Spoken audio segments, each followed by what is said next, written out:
ভুলভাল মেসেজ করে গিনিকে ফাঁসিয়েছিল ঢালি, সত্যি বার করছে গীতা। সম্পূর্ণ জানতে ভিডিওটিতে একটি লাইক করে প্রথম থেকেই দেখতে থাকো। গল্পের শুরুতেই দেখা যায় গিনি তো খুবই ভেঙে পড়েছে আর বলে, গীতা আমি এই কেসটা থেকে বাঁচতে পারবো তো? আমার নামে এই সমস্ত কলঙ্ক লাগবে না তো? বল না, আমার নামে তো এগুলো মিথ্যে বলেছে। গীতা বলে, দিদি তুই এত ব্যস্ত হচ্ছিস কেন? বলছি তো তোর সাথে আমি আছি, যখন আমি বলছি তোর সাথে রয়েছি তাহলে তোর এত চিন্তা কিসে? তুই একদম এসব নিয়ে ভাববি না, তুই শুধু এটা ভাব যে তুই কোনো অন্যায় করিসনি, তুই এই বাড়িতেই ফিরে যাবি। তখনই প্রলয় বলে, গীতা এটা করাটা কি আদৌ ইজি হবে? কিন্তু ওই যে ছেলেটা নোংরা নোংরা মেসেজ করছে গিনিকে, তার ব্যাপারে তুমি কি সিদ্ধান্ত নিচ্ছ? গীতা বলে, তার ব্যাপারেও সিদ্ধান্ত নেব, তবে তার আগে আমাকে একটু ভাবনা চিন্তা করতে হবে। এর মধ্যেই বড়বাবুকে ফোন করবে বলে ঠিক করে গীতা, তার মধ্যেই ফোন করেছে ঠাম্মি। আর তখনই প্রলয় বলে, নাও তোমার ঠাম্মির সাথে কথা বলো। ঠাম্মি বলে, গীতা আমার বড় নাত বউয়ের মান সম্মান সমস্ত দায়িত্বই কিন্তু তোকে দেখতে হবে। আমি কিন্তু তোর ওপর অনেক ভরসা করেছি। আমরা মেয়েরা অনেক বেশি সাহসী, কিন্তু আমাদের মেয়েদের ওপরে যখন কোনো অত্যাচার হয় তখন আমরা ভয় পেয়ে যাই। আমি চাই গিনি যে ভয়ে রয়েছে সেই ভয় থেকে বেরিয়ে আসুক। ও তো জানে যে ও কোনো অন্যায় করেনি, ওকে অন্যায়ভাবে ফাঁসানো হচ্ছে। এই সমস্ত সত্যিগুলো সামনে আনতেই হবে। তখনই গীতা বলে, আমি আনবো ঠাম্মি, আমি সমস্ত সত্যি সামনে আনবই। আমি তোমাকে কথা দিচ্ছি, দিদির বিরুদ্ধে গিয়ে যারা এসব ষড়যন্ত্র করছে তারা শাস্তি পাবে, তাদেরকে শাস্তি দেব এই আমি তোমাকে কথা দিলাম। শুনে ঠাম্মি খুব খুশি হয়ে যায় আর বুঝতে পারে যে গীতা যখন কথা দিয়েছে তখন গীতা সেই কথা রাখবেই। এর মধ্যেই গিনি তখন বলে, ঠাম্মি কি বললো রে গীতা? গিনির কথা শুনে গীতা বলে, ঠাম্মি এটাই বলল যে তোর পাশে যেন আমি থাকি, তোকে যেন এই কলঙ্কের দাগ থেকে মুক্ত করে দিই। আমি সেটাই করব দিদি। এর মধ্যেই বড়বাবুকে ফোন করেছে গীতা আর বলে, বড়বাবু। তখনই পঙ্কজবাবু বলে, গীতা আমি শুনলাম যে ওই ন্যাপা তারপরে দীপু তরুণ এরা নাকি বেকসুর খালাস পেয়ে গেছে। তখনই অগ্নিকন্যা বলে, হ্যাঁ পেয়েছে। আসলে বড়বাবু আমি তো কোনো তর্কই করিনি, সেই জন্যই তো ওরা জিতে গেল। বড়বাবু বলে, কেন অগ্নিকন্যা কেন? আপনি কেন ওদেরকে ছেড়ে দিচ্ছেন? তখনই অগ্নিকন্যা বলে, না বড়বাবু আমি ওদেরকে ছেড়ে দেইনি, আমি এখন একটু পিছিয়ে এসেছি। একটা কথা মনে রাখবেন, বাঘ যখন শিকার করে তখন দুপা পিছনের দিকে সরে এসে তারপরেই হালুম করে ওঠে। তাই বলছি আমার উপরেও আপনি বিশ্বাস হারাবেন না বড়বাবু, আমিও আসল কাজটা করব, তবে আমার একটু সময় লাগবে। বড়বাবু বলে, আমি আপনার সাথে আছি অগ্নিকন্যা, আমি আপনার সাথে সবসময় ছিলাম, আছি, থাকবো। আর কোনো সাহায্য লাগবে? তখনই গীতা বলে, হ্যাঁ বড়বাবু, আমার দিদির ফোনটা ও কিছুতেই দিতে চাইছে না তানভি মুখার্জি, তো আমার দিদির ফোনটা হারিয়ে গেছে এই বলে আমি একটা এফআইআর করব।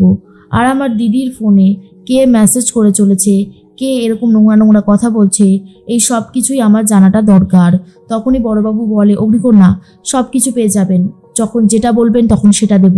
আমি আপনার সাথে আছি, কারণ আপনি অন্যায়ের প্রতিকার করেন, প্রতিবাদ করেন, তাই আপনি আমার হেল্প সবসময় পাবেন। এর মধ্যে গিনি বলে, বড়বাবু কি বললো রে? গীতা বলে, বড়বাবু এটাই বলল যে আমি যেমনটা প্ল্যান করেছি ঠিক তেমনভাবে খেললেই আসল সত্যিটা বেরিয়ে আসবে। আর সাথে তো আমার বড়বাবু আছেই, বড়বাবু যদি একটু হেল্প করে দেয় তাহলে এর থেকে বেশি আর কিছু লাগে না। তখনই প্রলয় বলে, গিনির ফোনটা যদি পাওয়া যেত তাহলেও অনেক সুবিধা হতো। কিন্তু গীতা বলে, ফোন লাগবে না, ফোন ছাড়াই কাজ হয়ে যাবে, দেখুনি না কিভাবে সবটা হয়। এর মধ্যে গিনি তো বাড়িতে চলে যায়। গিনি বাড়িতে গিয়ে বিছানার উপরে শুয়ে খুবই কান্নাকাটি করতে থাকে।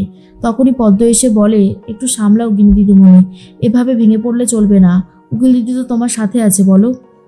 তখনই গীতা বলে, কিরে তুই এইভাবে কাঁদছিস কেন? তোকে তো বারবার করে বলছি কাঁদিস না। এর মধ্যেই প্রলয় এসে বলে, জানো গিনি, আমি জানি সাত্বিককে তুমি খুব ভালোবাসো, কিন্তু তোমাদের সম্পর্কটা ক্রমশ পচে যাচ্ছে। কিছু কিছু সম্পর্ক আছে জানো গিনি, সেই সম্পর্কগুলো যদি পচে যায় না সেগুলোকে কেটে বাদ দিয়ে দিতে হয়, এছাড়া আর কোনো উপায় থাকে না। সাত্বিকের সাথে তোমার সম্পর্কটা খানিকটা ওরকমই, কিন্তু তুমি সাত্বিককে ভালোবাসো, নিজের জীবনের থেকেও বেশি ভালোবাসো। তাই বলছি এই কেসে তোমাকে জিততেই হবে, জিতবে তো তুমি অবশ্যই। এর মধ্যেই তানভি মুখার্জি ফোন করেছে গীতাকে আর বলে, তোমার দিদি তো তোমার বাড়িতেই গেছে, ওকে ওই বাড়িতেও রেখে দাও, কারণ ও তো আর এই বাড়িতে আসতে পারবে না, তাই ওকে বরঞ্চ ওই বাড়িতেই থাকার অভ্যাসটা করে নিতে বলো। জানি অনেক দিনের অভ্যাস নেই, অসুবিধা হবে, তাও করতে তো হবেই। এর মধ্যেই গীতা বলে, আপনি কি রায় দিচ্ছেন নাকি? তানভি বলে ধরে নাও তাই করছি, কেন ভুল কি কিছু করেছি? যেই কথাটা বিচারক বলছে, যেই কথাটা সবাই বলছে, স্বয়ং অগ্নিজিৎ মুখার্জি বলছে, তাহলে আমি বলতে অসুবিধা কোথায়? তখনই গীতা বলে আপনি কিন্তু সীমা অতিক্রম করে যাচ্ছেন। একটা কথা মনে রাখবেন, বাবারও কিন্তু বাবা থাকে।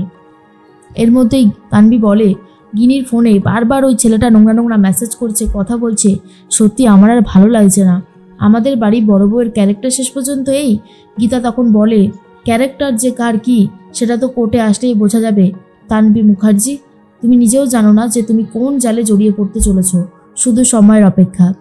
এর মধ্যেই গিনি ফোনটা নিয়ে নেয়, বলে হ্যালো তানভি, আমি কোনো অন্যায় করিনি। আমি সত্যি খুব ভালো একজন মেয়ে যে তোমার ভাইকে খুব ভালোবাসি, বিশ্বাস করো। আমি সত্যি খুব ভালোবাসি সাত্বিককে, আমি অন্য কোনো ছেলের সাথে সম্পর্ক রাখিনি। তানভি বলে এই শোনো, তোমার ফোনটা এখনও আমাদের কাছেই রয়েছে, কুড়িয়ে মেসেজ আসছে আর বলছে এসব কথা, ফোন রাখো বলেই কেটে দেয়। গিনি আবারও ভেঙে পড়ে। গীতা বলে ভেঙে পড়লে চলবে না, তোকে একটু শক্ত হতে হবে। এর মধ্যেই কৃপানের এক বন্ধু স্যান্ডি চলে এসেছে, এসে একটা উপহার তুলে দেয় গীতার হাতে। গীতা তখন বলে এসব কি? স্যান্ডি তখন বলে কৃপান পাঠিয়েছে, তুমি নিজেই দেখে নাও। এর মধ্যেই কৃপানের সাথে ফোনে কথা বলিয়ে দেওয়ার ব্যবস্থা করে স্যান্ডি। আর তখনই গীতা বলে কিরে বাবু সোনা, এসব তুই কি পাঠিয়েছিস? কৃপান বলে সামনেই তো আমার বিয়ে, আমি অনেক উপহার পাঠালাম তোমার জন্য।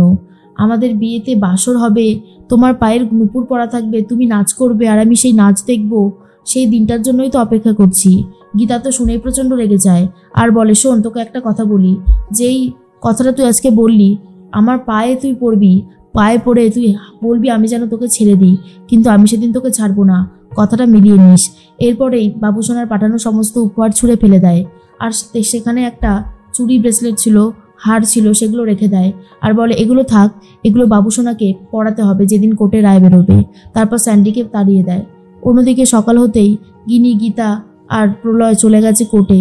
তখনই তানভি মুখার্জি বলে চলে এসেছো? এসে কোনো লাভ নেই, এই দেখো না তোমার ফোনটায় নোংরা নোংরা মেসেজ আসছে। গিনি বলে ওগুলো মিথ্যে, ওগুলো সবটা মিথ্যা, আমাকে ফাঁসানোর জন্য করা হচ্ছে। আর তার মধ্যেই সাত্বিক বলে এই নাম্বারে ফোন করলে ফোন ধরবে তোমার বয়ফ্রেন্ড, তারাও ফোন করছি। এরপর তানভি ফোন করতে যাবে, তখন দেখে সিগন্যালই নেই, সিম কার্ড নেই দেখাচ্ছে, আর এরকমভাবে নেটওয়ার্ক নেই। এটা দেখে তো অবাক হয়ে যায়। তখনই গীতা বলে পদ্ম এসে একটা সেকেন্ড হ্যান্ড ফোন দেয় আর বলে এটা একটা second hand phone Tanvi Mukherjee, এখানে আমি দিদির সিম কার্ডটা আবার নতুন করে তুলিয়ে এর মধ্যে ভরে দিয়েছি। আর আমি না থানায় গিয়ে একটা এফআইআর করেছিলাম যে আমার দিদির ফোনটা হারিয়ে গেছে, তাই সিমটা তুলতে কোনো অসুবিধাই হয়নি।